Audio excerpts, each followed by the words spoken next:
KPBS On Demand is supported by the San Diego County Toyota dealers, presenting the new 2025 Camry with refined design and performance. Visit your local Toyota dealer to learn more about all the features the new 2025 Camry offers. The San Diego County Toyota dealers. We make it easy. Good morning, I'm Tepe Cruz. It's Tuesday, December 10th. A family whose son died in the Vista jail is demanding answers. More on that next. But first, let's do the headlines.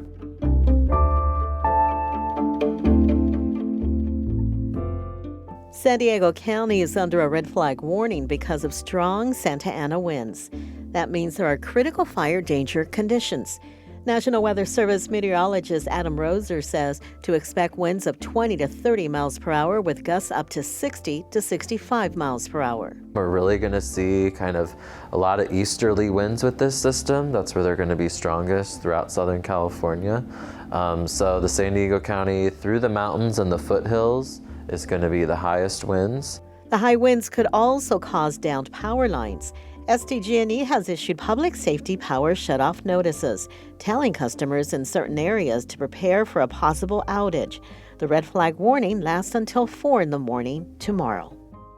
San Diego Mayor Todd Gloria will be inaugurated into his second 4-year term this morning. The new city attorney, Heather Ferbert, will also be sworn in. She's worked in the city attorney's office since 2014 and was previously a chief deputy city attorney. All 5 city council members that were on the ballot last month won their re-election bids. They'll also take part in the inauguration. Later this afternoon, they're scheduled to select a new city council president. Today is the deadline to pay the first half of your property taxes. If you pay them after today, you will have to pay an additional fee. The county treasurer tax collector says the easiest way to pay them is by going to sdtcc.com. The second installment is due by April 10th. Property taxes are expected to generate over $9 billion for the region. From KPBS, you're listening to San Diego News Now. Stay with me for more of the local news you need.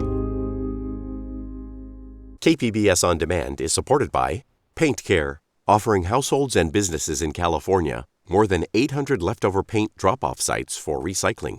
Quantities of 100-plus gallons of paint may qualify for a large volume pickup. Learn more at paintcare.org.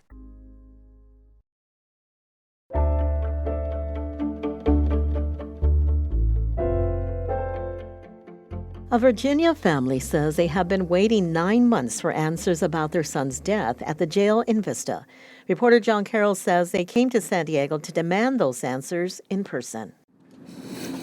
The scene outside the sheriff's substation in Vista Monday morning was heartbreaking. The mother and stepfather of 29-year-old Abdul Aziz Kamara asking why they still don't know any details surrounding the death of their son back in March. San Diego police are conducting the investigation. They say Kamara resisted arrest for being under the influence. They say he also tried to harm himself by banging his head against the patrol car's window. But officials haven't said anything about what happened after that. Kamara died hours later. His mother, Frederica Nabi, broke down while demanding answers. I need an answer. I need an answer for this answer, man. I need an answer. San Diego Supervisor Monica Montgomery Stepp will introduce a proposal on Tuesday to strengthen CLERB, that's the Citizens Law Enforcement Review Board. An effort in part to get answers for all the families who've lost a loved one while in a San Diego County jail. John Carroll, KPBS News.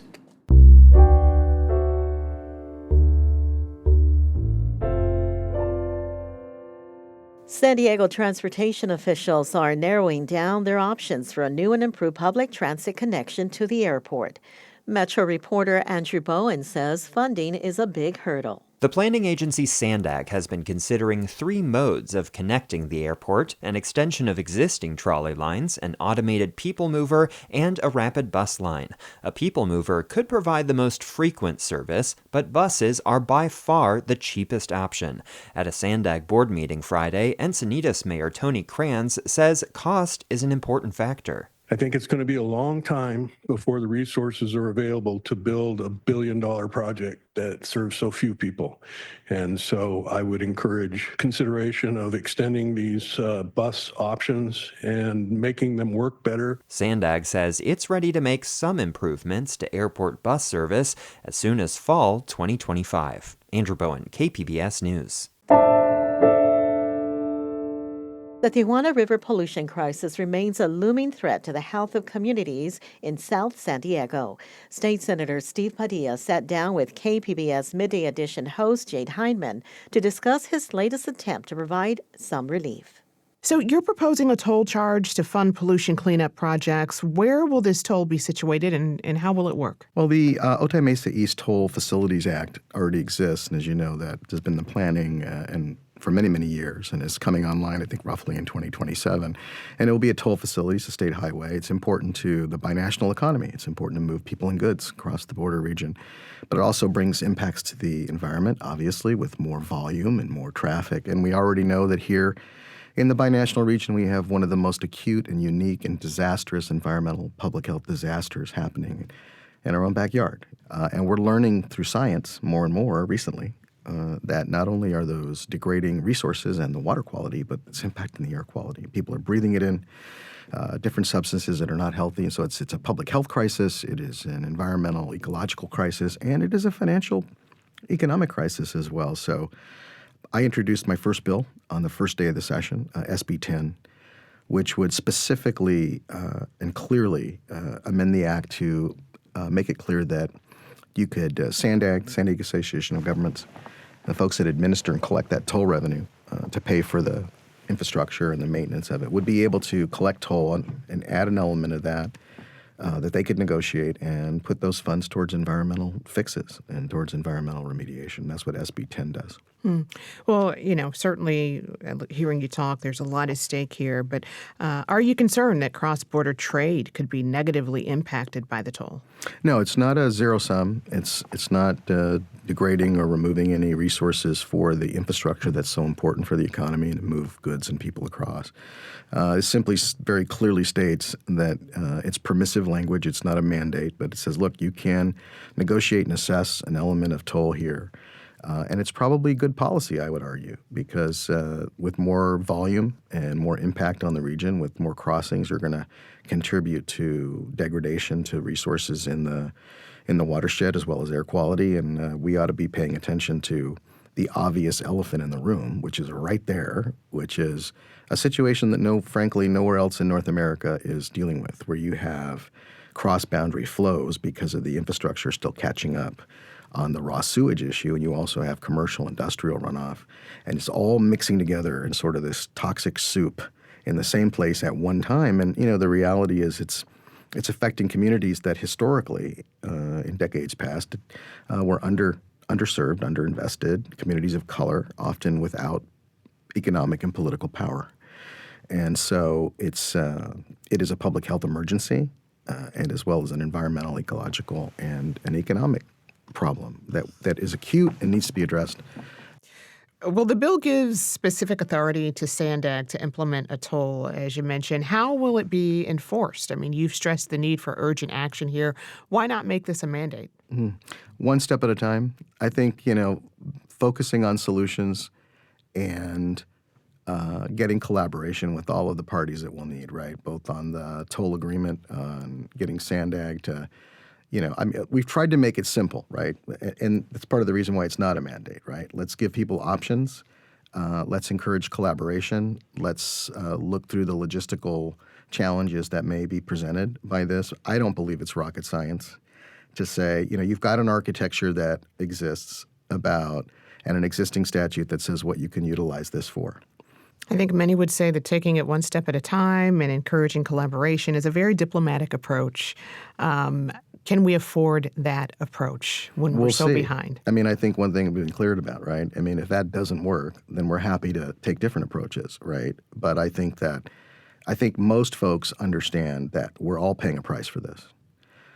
Some of the people who can afford it the least are paying a personal health price. It's tough work, and it will require some renegotiating. It will require some additional work. But that's, frankly, that's our responsibility. That was Senator Steve Padilla with KPBS host Jade Heidman. You can listen to their full conversation on the Midday Edition podcast.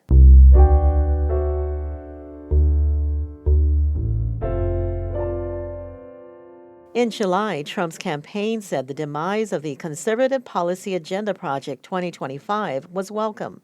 But Public Matters reporter Amita Sharma reports that Trump's choices may mean the plan is still in play.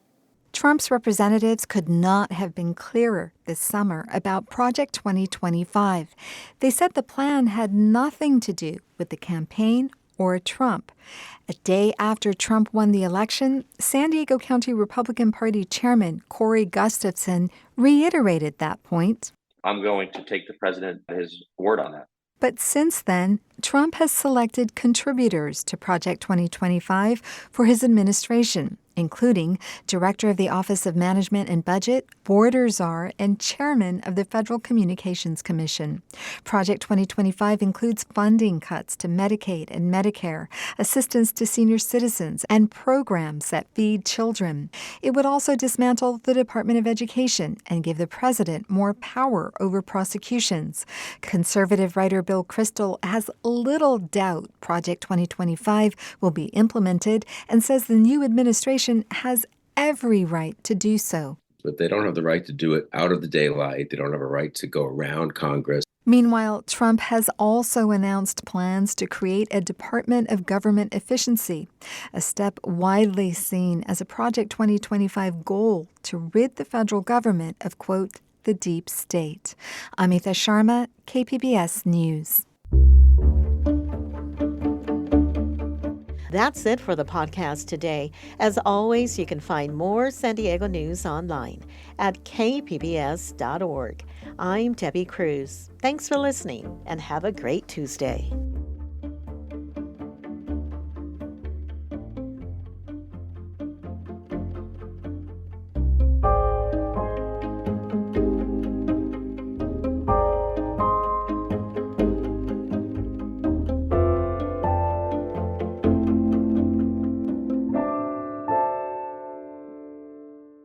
KPBS On Demand is supported by the National Conflict Resolution Center. Geopolitics, a divisive election year, and strained budgets are all topics that can create tension in the workplace. NCRC can help workplace leaders navigate polarizing issues with the Culture, Communication, and Conflict Certificate. More at ncrconline.com.